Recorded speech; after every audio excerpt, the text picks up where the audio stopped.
Kepergiannya goyang ya. Ya Allah. Waluyo yang sedang asik bermain gaple tiba-tiba meninggal dunia tanpa sebab muasababnya. Tapi ini belum bisa menjadi alasan untuk warga curiga. Karena mungkin ya angin duduk, Waluyo sering begadang di pos ronda sehingga meninggal dengan tiba-tiba. Awalnya ditepis warga seperti itu. Ketika Waluyo ini temannya Wanti meninggal, seminggu kemudian Bapak Tarno yang awalnya dicurigai kaya mendadak dengan bangun rumah itu beli mobil.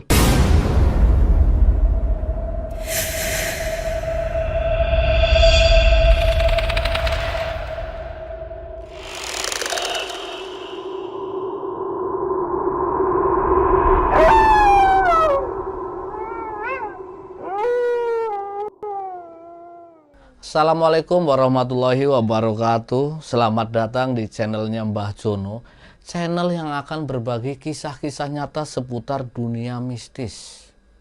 Dan kali ini Mbah Jono, enak gak sih panggilan Mbah Jono?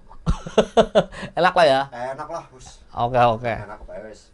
Dan kali ini Mbah Jono akan menceritakan kisah nyata teman saya, yaitu si Udin. Di kampungnya Udin ini ada salah satu warga yang memakai pesugihan alias ngepet dan memakan korban warga-warganya.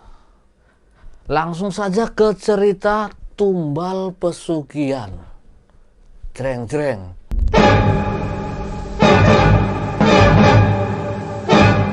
Langsung saja saya akan cerita tentang kisahnya Udin yang diceritakan waktu saya sama Udin itu makan bakso. Waktu itu saya pulang kampung karena saya kebiasaannya di Jakarta. Pas tahu saya pulang dari Jakarta, Udin langsung nelpon saya. "Weh John, lagi pulang kampung ya?" "Iya, enak ditraktir-traktir." Itu kebiasaan buruknya si Udin. Setiap saya pulang dari Jakarta, taunya saya punya duit. Makanya kalau tahu saya pulang kampung, langsung minta ditraktir. Alhasil makanlah bakso saya sama Udin. Di situ Udin bercerita bagaimana kabarnya di Jakarta, bagaimana kabar Udin di kampung. Saking enaknya ngobrol, akhirnya Udin menceritakan kisahnya kalau dia sudah menikah dengan seorang perempuan beda wilayah. Pan cerita horor apa cerita cinta sih? Cerita horor. Ini awalnya kan di situ. Oh, iya. Nah, jadi Udin ini menikah. Nah, di kampung istrinya ini ada yang dicurigai memakai pesugihan dan menumbalkan warga-warganya. Begitu. Makanya kalau lagi cerita dengerin dulu. Oh, siap. Orang belum cerita tak sambit sapu lah. Untuk set kali ini sudah lumayan horor. Kenapa ini ada properti sapu dan pelan? Karena ketika saya melihat tempat-tempat horor selalu identik dengan kotor. Makanya saya bawa sapu dan pelan biar nggak horor. Cukup ceritanya saja yang horor. Balik ke cerita. Udin menikahlah dengan Wanti sekitar 7 tahun yang lalu. Udin ini juga ternyata bukan ceritanya sendiri. Dia diceritakan istrinya waktu lagi tidur bareng. Enak gak sih Udin? Tidur bareng sama istrinya diceritain horor. Alhasil nggak jadi tuh. Tebakan aku nggak jadi tuh. Nah, kata istrinya si Udin, Wanti, dulu desanya ini tentram, nyaman sekali.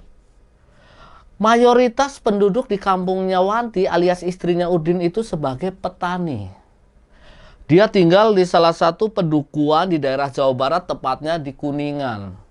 Di pelosok banget pedukuhannya, jauh dari kata keramaian. Bahkan kalau dia pengen lihat rame-rame saat Idul Fitri, biasanya belanja ke pasar baru melihat keramaian. Karena memang desanya sangat terpencil. Nah, hampir mayoritas penduduk di situ itu menggantungkan hidupnya dengan cara bertani. Sehingga satu sama lain itu tahu tentang perekonomian warganya. Jadi kadang ya namanya warga yang bercocok tanam punya duit itu ketika panen. Panen itu bisa dibilang 3 bulan sekali. Banyak warga yang ketika panen separuh berasnya disimpan, Separohnya lagi dijual buat persiapan beli lauk pauk atau kebutuhan yang lain-lain. Dan apa? Dan hampir semuanya kekayaannya sama atau tingkat ekonominya setara. Hingga suatu ketika desa yang awalnya damai, tentram, indah, komunikatif, hijau, lancar, aman, dikejutkan dengan pasar malam yang begitu ramai. Banyak warga jual beras untuk mendatangi pasar malam. Tapi bukan itu yang aku mau ceritakan tentang desanya si Wanti. Bukan masalah ada pasar malam. Bukan. Ini cerita horor, bukan cerita pasar malam. Tadi kembangnya goyang-goyang sendiri. Sing bener. Iya. Tadi kesentuh tangan. Kamu jangan nakut-nakutin. Ini cerita horor udah mau masuk horornya. Kamu ganggu. Langsung balik ke cerita. Tiba-tiba desa yang awalnya nyaman, tentram, damai, ada salah satu warga yang kerjaannya masih bertani kayak warga yang lain, bangun rumah.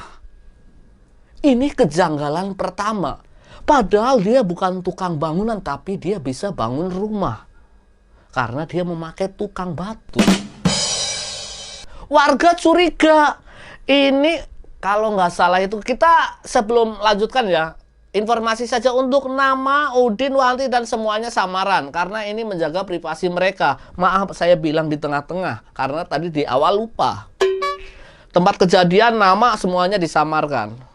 Anggap saja salah satu warga yang tiba-tiba membangun rumah ini padahal belum musim panen. Namanya yaitu Bapak Tarmo. Awalnya warga bergunjing, tapi hanya mungkin ini pikiran iri mereka. Oh, Bapak Tarmo kok tiba-tiba bangun rumah ya, padahal belum panen. Terus salah satu warga juga bilang, mungkin itu lagi dapat rezeki atau apalah, kita nggak boleh seujon, kata warga yang satunya. Alhasil akhirnya gosip itu tertepislah oleh kabar angin. Bapak Tarmo menyelesaikanlah bangunannya dengan megah dan menjadi salah satu rumah termewah di kampung tersebut. Karena pedukuhan. Warganya itu bisa terhitung kakaknya. Dan ketika salah satu ada yang kaya kan langsung terlihat. Inilah Bapak Tarmo. Bapak Tarmo tangganya siapa? Wanti. Oh, Wanti. Istrinya Udin. Oh iya. Nanya lagi aku sambit nih. Ini ceritanya lagi enak nih. Jadi Wanti, Bapak Tarmo. Ya kamu ganggu sih. Jadi Bapak Tarmo mendirikan sebuah rumah mewah di kampungnya sehingga membuat curiga banyak warga. Betul, 100 banyak warga. Isu itu mulai hilang seiringnya berjalannya waktu. Udahlah, anggap itu rezekinya Bapak Tarmo, mungkin habis jadi calo tanah atau apa, karena banyak orang kota yang berinvestasi beli tanah di situ. Mungkin akhirnya pikiran positif warga seperti itu. 3 bulan berlalu setelah pembangunan rumahnya Bapak Tarmo, kejanggalan mulai terjadi. Merinding nggak? Wah, merinding sumpah. Gara-gara apa? Dingin ya AC ya? Bukan cerita horornya, bukan ya? Saya masih belum menguasai berarti ini. 3 bulan setelah pembangunan rumah mewahnya Bapak Tarmo, warga dikejutkan dengan salah satu pemuda di situ yang ketika bermain gaple, walaupun iseng-iseng, bermain gaple ngopi-ngopi santai, tiba-tiba meninggal dunia. Ini awal mula, bernama Waluyo, teman sekelasnya Wanti dulu, yang sempat cinta monyet mungkin sama Wanti, kan sekelas kan, PDKT mungkin, tapi karena jodohnya sama Udin, akhirnya nikahnya sama Udin. Ini Waluyo ini satu kelas sama Wanti. Nah, tapi Wantinya kenapa nggak jadian sama Waluyo? Karena nggak jodoh. Mungkin karena nggak jodoh, tapi kalau jodoh ternyata kan Waluyo lagi main gaple meninggal. Iya. Untung sama Udin. Duh, akhirnya Udin menikahlah dengan orang Jawa. Udin ini orang Jawa.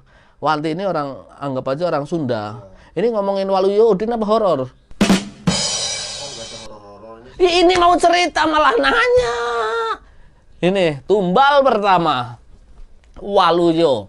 Yang sedang asik bermain gaple tiba-tiba meninggal dunia tanpa sebab muasababnya. Tapi ini belum bisa menjadi alasan untuk warga curiga. Karena mungkin ya angin duduk, Waluyo sering begadang di pos ronda sehingga meninggal dengan tiba-tiba. Awalnya ditepis warga seperti itu.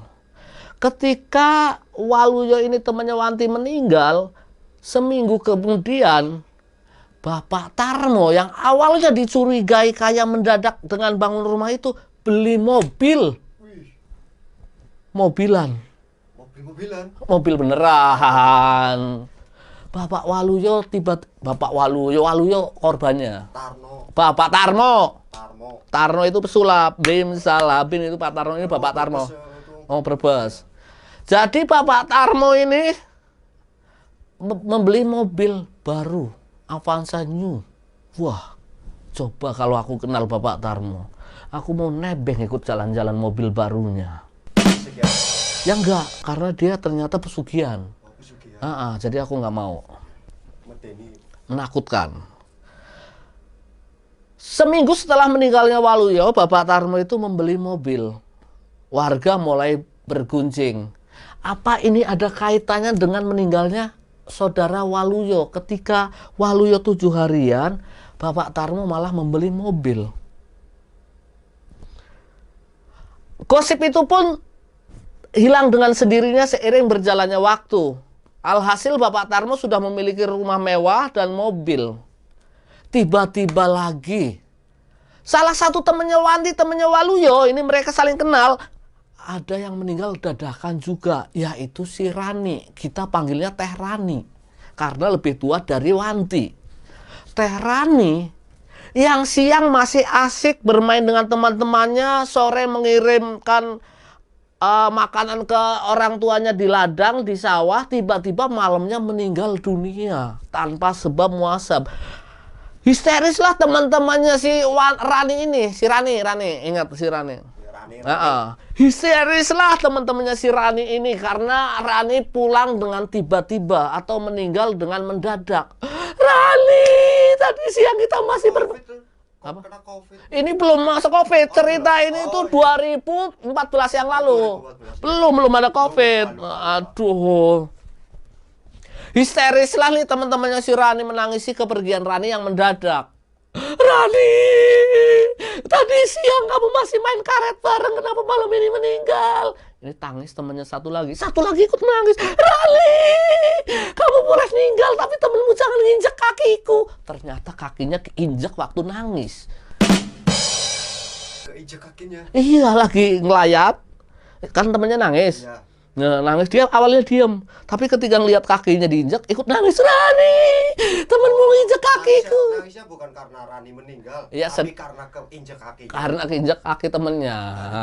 Itu kan yang nangis berarti ada dua, satu karena kepergian Rani, satu karena keinjak yang nangis tadi, jadi ikutan nangis. Iya. Nih warga mulai gunjing-gunjing lagi nih. Berarti dalam kurun waktu 2 bulan sudah ada 2 nyawa yang melayang.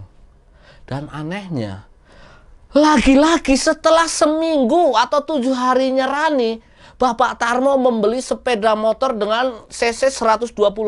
Zaman itu yaitu motor Shogun 125 yang pakai kopling, Shogun R. Oh iya, mobil bebek, motor bebek. Motor bebek yang paling keren yang waktu itu aku nggak kebeli. Luar biasa, Bapak Tarmo sudah kebeli mobil, kebeli motor hanya dengan mengandalkan bertani. Warga mulai curiga. Mulai bisik-bisik. Itu Bapak Tarmo kan kerjanya sama kayak kita, hanya bertani. Tapi kok secepat itu dengan waktu 3 bulan sudah bisa mendirikan rumah mewah, beli mobil Avanza baru, terus motor Shogun 125 yang kopling. Itu kan keren. Mantap. Keren. Akhirnya pembicaraan itu menyebar. Karena salah satunya ada yang mencium gelagat gak bener dari keluarga Bapak Tarmo. Mungkin Bapak Tarmo ini pesugihan kali ya. Bisa dilihat dong. Setiap ada warga sini yang meninggal 7 harinya, Bapak Tarmo selalu belanja kebutuhan-kebutuhan yang terbilang cukup mewah, barang-barang yang cukup mahal. Akhirnya ada pemuda situ yaitu Wanto. Wanto beserta teman-temannya yaitu Kijan berinisiatif untuk mendirikan namanya pos kamling. Dia melapor ke sesepuh warga. Dia melapor, berdiskusi, enaknya apa ya? Pak RT. Bukan Mbak RT, sesepuh. Sesepuh itu orang yang dituakan di situ. Jadi Wanto, Kijan akhirnya berunding dengan sesepuh situ untuk mengadakan siskamling. Nah, kalimatnya udah benar ini. Mereka usul, Pak Sepuh, bagaimana kalau di kampung ini kita adakan siskamling dengan kondisi kampung ini yang kayaknya kurang wajar, Pak Sesepuh. Bulan lalu Waluyo meninggal. Bulan ini Rani meninggal dengan mendadak. Aku takut ada korban-korban yang lain. Belum lagi warga sudah mencurigai tentang kekayaan Bapak Tarmo yang begitu mendadak. Ini ucap salah satu pemuda yang namanya Wanto beserta Kijan yang berinisiatif untuk mendirikan Siskamling. Betul, tumben kamu benar. Sesepuh pun menyetujui. Akhirnya Wanto dan Kijan dan beberapa temannya itu mulailah siskamling. Bikin dulu, bikin. Enggak, mereka itu cukup pakai gelaran, enggak pakai pos ronda. Siskamling hanya menjaga keamanan keliling-keliling kampung. Oke. Nah, hari pertama mereka siskamling, mereka jaga-jaga. Nah, si Wanto ini bisa dibilang orangnya sompral. Dia kayak nggak takut, dia kayak aku nggak takut setan. Nggak takut setan. Jadi dia yang berinisiatif untuk siskamling ini Wanto, karena orangnya cenderung pemberani. Saya itu kalau belum melihat dengan mata kepala sendiri, saya itu nggak ada takut-takutnya sama setan. Itu kata Wanto. Akhirnya dengan 5 orang ini Wanto, Kijan dan teman-temannya melakukanlah siskamling keliling kampung. Dimulai tepat jam 10 malam karena dari kejadian-kejadian itu tuh warga kayak seperti diteror. Jam 7 malam aja udah sepi. Tapi Wanto dan kawan-kawan keluar jam 10. Karena 2 warganya yang meninggal itu biasanya meninggal tepat jam 12 malam. Makanya dia dimulai dari jam 10. Wanto dan Kijan serta kawan-kawannya siskamling. Keliling-keliling. Muter-muter sampai puyeng. Hari pertama dia siskamling, dia tidak menemukan apa-apa. Akhirnya dia begadang di pinggir jalan dengan menunggu waktu, bermain gapleh, ngopi-ngopi santai, bercanda ria bersama. Tapi sampai pagi pun tiba, ternyata tidak ada apa-apa. Nah, bulan berikutnya, Wanto masih rajin dengan siskamling sampai ketemu di malam Jumat. Sebelum malam Jumat itu dimulai, tepatnya berarti malam Kamis. Hari Kamis siangnya. Hari Kamis siang Wanto, Kijan dan teman-temannya itu didatengin oleh sesepuh kampung. Wanto. Ntar malam siskamling nggak? Kata sesepuh warga situ. Terus Wanto bilang, ya seperti biasa untuk keamanan dan untuk menjaga ketentraman warga lagi supaya nggak ada ketakutan lagi di kampung itu, saya dan kawan-kawan tetap melakukan siskamling. Oh benar Wanto. Malam nanti itu malam Jumat Kliwon. Kalau bisa tetap siskamling. Tolong keliling pantau. Biasanya malam Jumat Kliwon itu suka ada yang datang. Kalau lelembut sukanya di malam Jumat Kliwon. Mendengar itu bukannya takut. Wanto malah ke belakang izin berak dulu. Mules. Boleh dong Wanto mules? Boleh lah. Ya boleh. Walaupun lagi diajak suhu situ, sesepuh situ, kalau pengen berak mah berak aja. Akhirnya Wanto berak. Begitu berak, Wanto ke depan. Wanto lupa belum cebok. Akhirnya Wanto balik lagi, cebok dulu, akhirnya ke depan lagi. Itu kenapa Wanto tahu belum cebok? Dia belum pakai celana. Balik lagi ke cerita. Wanto mengiyakan apa yang diperintahkan oleh sesepuh kampung itu. Tibalah malam Jumat Kliwon, malam yang mencekam. Apalagi warga situ. Hampir semua pintu-pintu sudah tertutup. Lampu ketap-ketip karena semuanya ngirit, memakai lampu 5 watt. Bisa dibilang agak gelap tapi terangnya nanggung. Ada yang belum pasang listrik, pakai listrik tetangga, nyambung, kayak gitu-gitulah kampungnya masih. Satu-satunya yang kaya itu ya Pak Tarmo, udah beli Avanza sama Shogun R, itu keren loh, 125 cc. Nah, malam Jumat kelilinglah dia. Seperti biasa setelah muteri kampung, nggak terjadi apa-apa atau tidak menemukan apa-apa. Dia berdirilah bersama teman-temannya di pinggir jalan untuk menunggu pagi atau menunggu hal-hal yang mencurigakan. Sampai terbesit di pikiran Kijan, bagaimana kalau kita main game apalah sambil ngobrol-ngobrol sambil duduk. Kebetulan karena sering siskampling, mereka menyiapkan sebuah tikar, digelarlah di pinggir jalan. Akhirnya mereka bermain gaple seperti biasa. Ada yang pakai api unggun-unggunan, bikin kopi. Ketika mereka lagi asik bercanda, tepat pukul 12. Aduh, ini mulai merinding nih. Ateis. Enggak, ini di sini nih ceritanya nih. Ulangi dari awal nih, biar serius nih. Ya, serius. Ketika Wanto, Kijan, dan kawan-kawan sedang asik ngobrol, ada yang membuat api unggun, ada yang bermain gaple sambil ngopi. Tepat jam 12 malam, malam Jumat Kliwon, tiba-tiba teng, teng, teng, teng. Jam tetangga berbunyi menunjukkan jam 12 malam. Alarm jam. Itu membuat kaget mereka. Karena mereka di rumah nggak punya jam yang bisa bunyi seperti itu. Itu berlalu. Itu intermezzo. Ini kejadiannya setelah jam bunyi.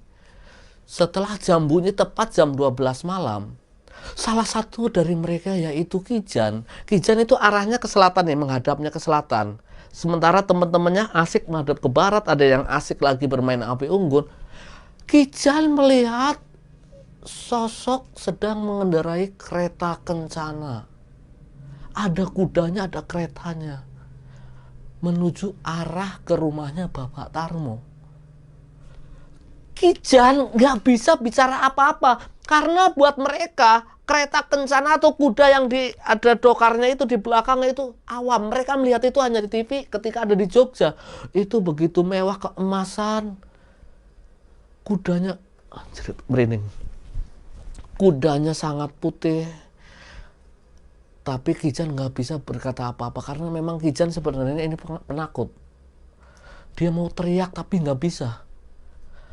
Ketika itu berlalu, teman-temannya baru menyadari dengan keanehan yang terjadi sama Kijan. Jan, kamu kenapa Jan? Kuda, kereta. Cuman bisa bicara begitu. Jan, apa? Akhirnya salah satu mereka menyadarkan, istighfar Jan. Setelah itu, astagfirullahaladzim. Ayo pulang. Kata Kijan karena saking takutnya. Akhirnya temannya penasaran, kamu melihat apa? Aku melihat ada kuda putih menarik kereta kencana berwarna keemasan. Dia jalan ke arah rumahnya Bapak Tarmo. Wanto yang memang orangnya sompral dan cenderung berani, justru malah penasaran. Arah mana mereka pergi? Ayo kita kejar. Wanto mengajak teman-temannya untuk mengejar kereta ke arahnya Bapak Tarmo. Kijan mau nggak mau karena ditinggal sendirian, akhirnya ngikut ke arah kemana kereta yang ia lalui. Karena memang Kijan satu-satunya yang melihat. Setelah mencoba lari mengejar kereta itu, ternyata tidak ada apa-apa. Mereka tidak menemukan apa-apa. Hari semakin pagi, akhirnya mereka bubar tanpa hasil apa-apa. Hanya saudara Kijan yang bisa melihat kemunculan kereta kencana itu. Setelah matahari terbit, mereka pulang masing-masing, tidur karena memang malamnya mereka begadang. Sore harinya, di Jumat Kliwon, Mereka dikejutkan dengan bunyi speaker musola mereka dengan pengumuman seperti ini. Innalillahi wa innalillahi rojiun. Telah meninggal dunia ayamnya. Bukan ayam, ini orang, ini Jumat Kliwon, ini cerita horor. Telah meninggal dunia Saudara Cahyono tepat jam 12 malam tadi. Kenapa baru diumuminnya sore?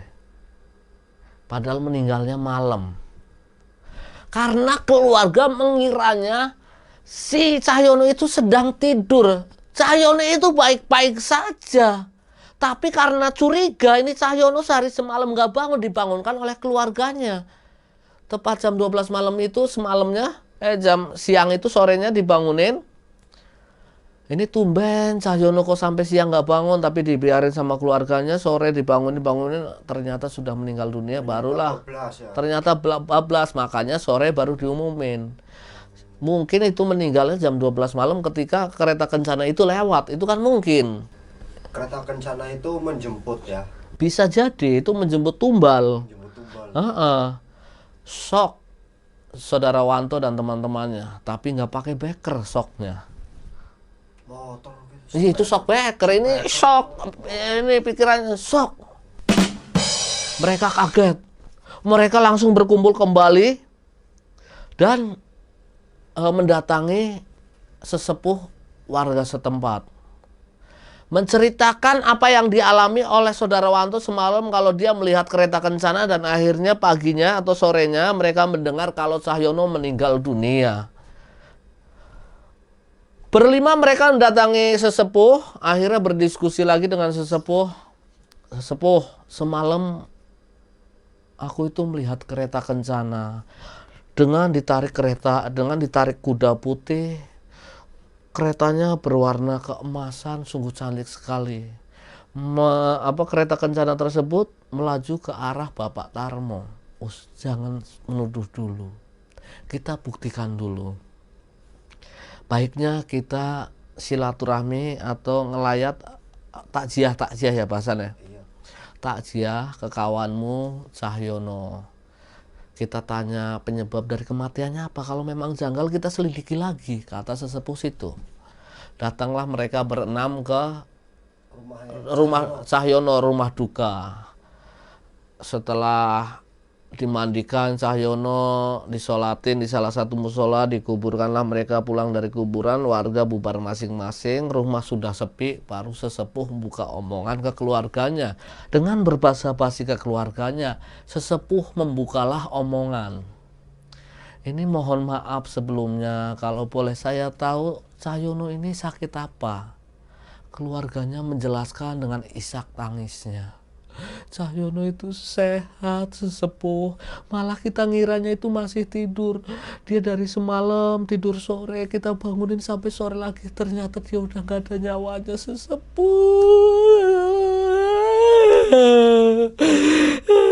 Pasang nomor orang betul. Pasang nomor. Aduh, salah. Ini cerita menangisi kepergiannya Cahyono. Kenapa pasang nomor? Ini curhatan pribadi, karena nangis ikut nangis. Sebenarnya aku juga lagi nangis karena ikut pasang nomor gak keluar. Aduh. Nah, akhirnya keluarga menjelaskan seperti itu. Sesepuh pun bertanya kembali, ada gelagat aneh nggak sebelum Cahyono pergi? Keluarganya menjelaskan, memang kemarin Cahyono itu katanya nemu duit di perapatan jalan. Tapi dia nggak berpikiran itu duit apa-apa. Nah, setelah memakai duit itu, pulang-pulang dia tidur. Kita nggak memperhatikan dia tidurnya seperti apa. Tahu-tahu pas sorenya dia meninggal dunia. Itu cerita dari keluarganya Cahyono. Akhirnya sesepuh dan kawan-kawan menyimpulkan mungkin gara-gara duit itu penyebabnya. Dia akhirnya flashback dengan kejadian-kejadian setiap bulan yang merenggut nyawa pemuda-pemuda di situ. Seperti mendatangi keluarga Waluyo yang mendadak pertama meninggal. Dia datang ke situ sehabis dari rumahnya si Cahyono. Assalamualaikum, waalaikumsalam. Sesepuh tumben rombongan datang. Iya, ini kita lagi pengen silaturahmi, sekalian mau nanya-nanya. Oh, nggih sesepuh, mau nanya apa? Kata keluarganya Waluyo, ini maaf nih, bukan mengungkit masalah kepergiannya. Goyang ya? Oh iya kuyuk tau. Ya Allah.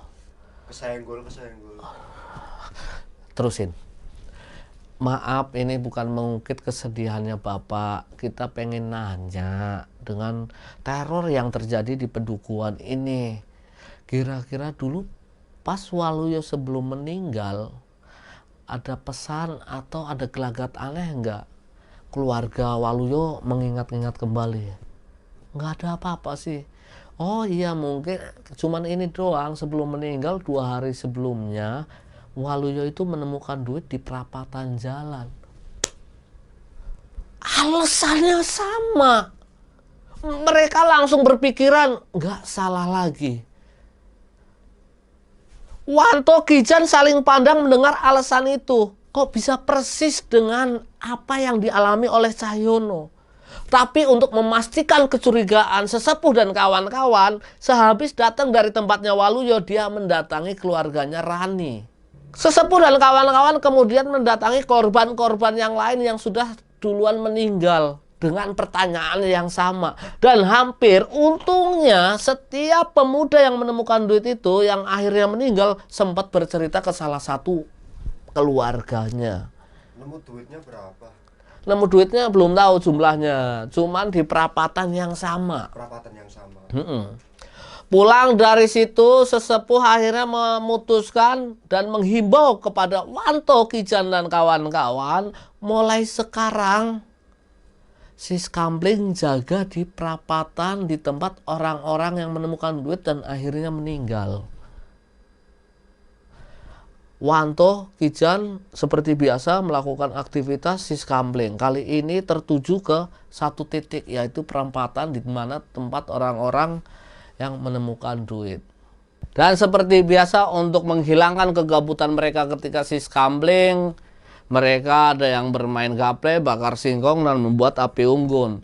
Kijan yang pernah ketemu dengan kereta kencana dan kuda terlihat sedikit takut. Dan tepat lagi ya jam 12 malam, bisa lewat gak sih ya? Tapi kalau horor biasanya jam 12 malam. Gimana? Coba dilewatin 1 menit. Oke. Tepat jam 2, bukan tepat berarti. Waktu. Oh ya. Pukul. Pukul palu. Pukul itu jam waktu. Iya. Menunjukkan pukul jam 12 lewat 1 menit. Nah ini oke ya. Oke. Menunjukkan pukul 12 lewat 1 menit. Tiba-tiba ada seseorang datang ke tempat mereka menanyakan alamat. Punten Kang, ada yang tahu desa A di mana ya? Misalkan desa A, misalkan. Terus mereka menjawab tanpa curiga, padahal jam 12 lewat 1 menit ada orang asing datang ke situ. Kalau menurut logika kan, akangnya dari mana? Nyari siapa kan seperti itu. Justru mereka kayak terhipnotis dan menunjukkan. Dan yang ditanyain apa? Tempat di mana Bapak Tarmo. Mereka langsung menunjukkan. Punten Kang, tempatnya di sana. Oh ya sudah, makasih. Orang asing itu pergi. Mereka nggak sadar sama sekali dan nggak curiga. Ini orang mau ngapain malam-malam, itu siapa? Biasanya kalau pedukuhan kecil, satu sama lain kan kenal. Mereka itu nggak kenal. Hingga akhirnya tersadar dengan sendirinya. Tadi siapa ya? Tapi orang itu sudah nggak ada. Tadi nanya apa ya? Perasaan tadi ada orang. Iya, memang tadi ada orang nanya. Nanya apa ya? Mereka lupa. Kayak terhipnotis. Nah, kejadian itu mungkin mungkin kita halu, tapi halunya rame-rame. Kijan yang memang sudah mencurigai kalau di situ emang nggak bener di pedukuhan itu, makin takut. Udah kita pulang aja yuk. Kenapa minta pulang? Aku lapar. Kirain takut, tapi karena lapar. Akhirnya teman-teman itu kan ada singkong, ya udah makan singkong. Akhirnya makan singkong lah, bikin kopi mereka. Sampai pagi lagi mereka nggak menemukan apa-apa. Lampunya horor. Oke? Oke. Mungkin lampunya error. Kita teruskan saja. Lanjut. Tapi dip-dip lo lampunya. Tiba-tiba lo. Tiba-tiba merinding. Merinding ora? Ora. Merinding. Kerah.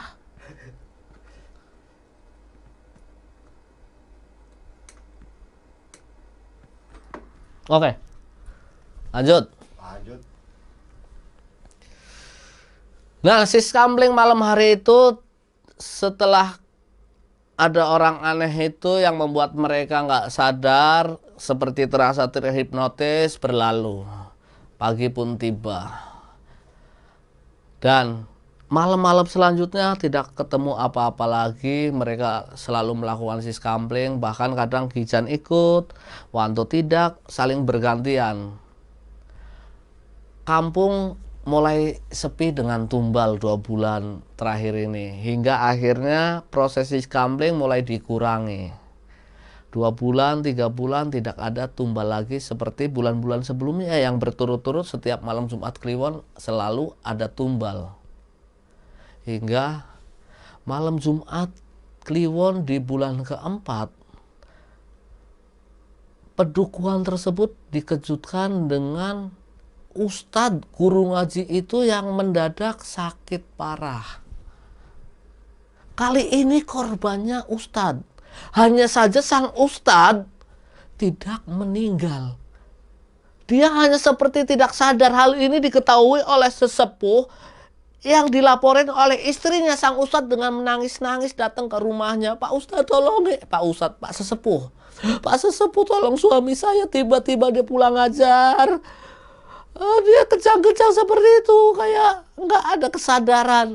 Mendengar kalimat itu, sesepuh pun langsung bergegas menuju ke rumahnya Ustadz. Sesepuh datang ke rumahnya Pak Ustadz, dilihatnya sang Ustadz sedang kejang-kejang seperti tidak sadarkan diri. Sesepuh yang mungkin memang mempunyai kemampuan hanya melihat saja. Ketika 1 jam ditungguin oleh sesepuh, sang Ustadz itu mulai sadar diri, mulai tenang dari kejang-kejangnya, matanya yang kelihatan putih kembali normal. Dengan terbata-bata, sang Ustadz ngomong, sesepuh pun mengiyakan, seperti mereka tahu saling tahu. Sesepuh bertanya kepada sang Ustadz, ini ayam harganya berapa? Bukan. Sakitnya apa? Aduh.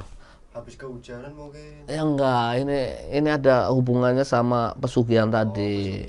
Nah, ini sang Ustadz ini ada mau dijadikan niatan tumbal, tapi karena dia dipagari oleh agama, akhirnya nggak mempan. Ini aku cerita ke pemirsa loh, ngapain cerita ke kamu loh? Ini kamu kameramen biadab loh. Ini terusin nggak? Sesepuh pun bertanya kepada sang Ustadz, gimana Pak Ustadz, beres? Seperti mereka sudah kontak. Mereka saling tahu. Akhirnya sang Ustadz menjawab pertanyaan dari sesepuh tersebut. Iya sesepuh, ini nggak ada yang beres. Tadi siang aku menemukan duit di perampatan. Karena aku curiga dengan duit tersebut, duitnya aku taruh di dalam Al-Quran, kata sang Ustadz. Dan tadi pas aku habis sholat maghrib, tiba-tiba ngantukku berat banget. Menahan kantuknya berat banget hingga dia seolah-olah tertidur. Lalu didatangi oleh sosok yang tinggi besar berwarna hijau, yang bisa dikatakan itu adalah buto hijau, bukan hulek. Karena buto hijau sama hulek itu beda, warnanya saja sama, yaitu hijau. Kalau hulek Bollywood. Kalau hulek Bollywood, buto hijau lelembut. Ini dia didatengin oleh buto hijau dan terjadi kontak fisik menurut pengakuan dari sang Ustadz. Kata buto hijau terhadap Ustadznya bilang begini, hai manusia, aduh salah nanya. Dia berbicara seperti ini, huleknya. Buto hijau. Buto hijau bertanya kepada, bukan bertanya, dia menggertak kepada sang Ustadz hingga terjadi perkelahian Perkelahian. Sehingga terjadi Perkelahian. sehingga terjadi perkelahian antara Buto Ijo dan Pak Ustadz. Dalam cerita Pak Ustadz menyebutkan kalau Buto Ijonya menuntut, "Hai manusia, kamu sudah mengambil hakmu yaitu uang di jalanan tersebut. Sekarang aku mau mengambil hakku yaitu nyawamu." Gertak Buto Ijo kepada sang Ustadz. Sang Ustadz pun karena memang dia memiliki mungkin ilmu spiritual sehingga terjadilah adu fisik dengan mereka. Gesekan energi. Nah, itu listrik. Iya. Sehingga mereka akhirnya ribut antara Pak Ustadz melalui dunia gaibnya. Dan sang Ustadz ketika kejang-kejang itu ternyata di alam sananya itu sedang kontak fisik. Dan dimenangkan oleh Pak Ustadz. Dari pertarungan itu, Buto Ijo kalah. Dan dia memohon ke Pak Ustadz, "Manusia, aku mengaku kalah. Tolong jangan bunuh aku, tapi kembalikanlah aku ke tempat asalku, yaitu gunung. Anggap saja ini Gunung Sahari." Ternyata dia bercerita kalau di gunung itu awalnya ada manusia yang bertapa di situ, menyembah dia, lalu bersekutu untuk menjadi pesugihannya. "Tapi sebelum kamu kembalikan aku ke tempat asalku, aku mau ngambil dulu hakku. Aku ada perjanjian setiap malam Jumat Kliwon aku diberikan tumbal, tapi kali ini aku gagal mengambil tumbalku. Maka kembalikanlah aku ke tempatku, tapi sebelumnya aku akan mengambil dulu nyawa yang dulu memujaku, yaitu Bapak Tarmo." Pak Ustadz kaget. Merasa Bapak Ustadz ini punya kewajiban juga menolong Bapak Tarmo dari pikirannya yang sudah berbelok. Dia tidak melakukan perjanjian dengan Buto Ijo. "Sekarang kamu pulang atau kamu binasakan. Urusan Bapak Tarmo nanti urusanku," kata sang Ustadz dalam dunia goibnya. Akhirnya Buto Ijo pun pulang. Itulah yang diceritakan Pak Ustadz terhadap sesepuhnya. Lantas sesepuhnya bertanya, "Pak Ustadz, terus di mana duit yang kamu temukan itu, Pak Ustadz?" "Masih aku simpan." Karena kondisi Pak Ustadz itu lemas. Akhirnya Pak Ustadz kan menyuruh atau meminta tolong ke sesepuh, "Masih aku simpan di dalam Al-Quran, di dalam kamarku. Bisa tolong ambil sendiri sesepuh, aku masih lemas. Tapi tolong nanti ketika ngambil duit yang ada di dalam Quran itu, aku nitip extra jos karena aku lemes." Iya, Pak Ustadznya lemes, dia butuh extra jos. Habis berantem kan. Sesepuh itu akhirnya masuk ke dalam atas instruksi dari Pak Ustadz. Dia mengambil duit yang ada di dalam Al-Quran tersebut. Dan ketika diambil, duit itu berubah menjadi daun. Daun kemangi. Mungkinkah Buto Ijo itu habis makan pecel lele sehingga dia menemukan daun kemangi dan dijadikan duit? Oh, ya. Tapi karena sesepuh itu sudah tahu tentang dunia mistis, dia pun cuman seperti itu. Akhirnya dia kembali. Dia berunding dengan sang Ustadz. Setelah tahu kronologinya dan siapa yang memelihara Buto Ijo itu, yang dengan gamblang dijelaskan oleh Pak Ustadz bahwa yang memeliharanya adalah Bapak Tarmo, mereka berunding bagaimana caranya untuk menyadarkan Bapak Tarmo. Dari perundingan itu akhirnya sang Ustadz berinisiatif, begini saja, kalau nanti di pedukuhannya Bapak Tarmo atau di RT-nya Bapak Tarmo, kita ajak mereka untuk ngaji bersama. Nah, ketika ada yang nggak datang dengan pengajian itu, bisa jadi itu juga pengikutnya Bapak Tarmo atau pengikut Buto Ijo tersebut. Akhirnya singkat cerita, pada hari Kamis, Bapak Ustadz, Sesepuh, Wanto, dan kawan-kawan membuatlah pengajian di RT yang mana warganya dekat sekali dengan Bapak Tarmo. Betul saja, Bapak Tarmo tidak menghadiri pengajian tersebut.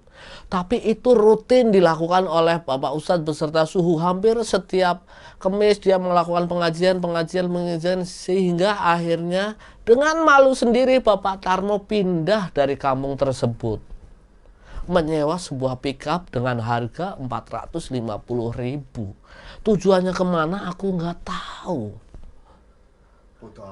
Bodoh amat. Intinya akhirnya Bapak Tarno karena malu, mungkin pesugihannya juga udah pergi. Dia sudah mulai menyadari kalau warga sekitar sudah tahu tentang pesugihan itu. Dia pun malu dan pindah dari kampung tersebut. Itulah cerita yang diceritakan oleh Udin, nama samaran. Kisah ini terjadi, kisah nyata di kampung istrinya Udin, yaitu Wanti. Singkat cerita ini singkat, jadi sudah selesai. Itu sesepuhnya sudah bikinin extra jus buat ustadznya belum? Oh iya, satu lagi yang hampir lupa dari cerita ini adalah ketika Ustadz Lemes habis bertarung dengan Buto Ijo, ketika dia nitip ke sesepuh kalau dibuatkan ekstra jos. Ternyata ketika ngublak kulkas di tempatnya Pak Ustadz, dia tidak menemukan ekstra jos. Yang ada hanyalah kuku bima. Makanya sang Ustadz dibikinkannya kuku bima. Terpaksa cerita ini aku ulangi karena takut kelewatan kisah kuku bima tersebut. Dan sampai di sini dulu kisah yang sangat inspiratif ya. Dan sampai di sini dulu kisah yang sangat inspiratif buat orang-orang gila. Mudah-mudahan tidak terhibur dengan video ini. Ya mau terhibur mau enggak, yang penting aku membuat konten buat store ke YouTube, mudah-mudahan jadi AdSense. Aku mah jujur. Sampai ketemu di video-video aku selanjutnya. Kalau nonton berarti Anda menyelamatkan satu pengangguran seperti saya. Assalamualaikum warahmatullahi wabarakatuh.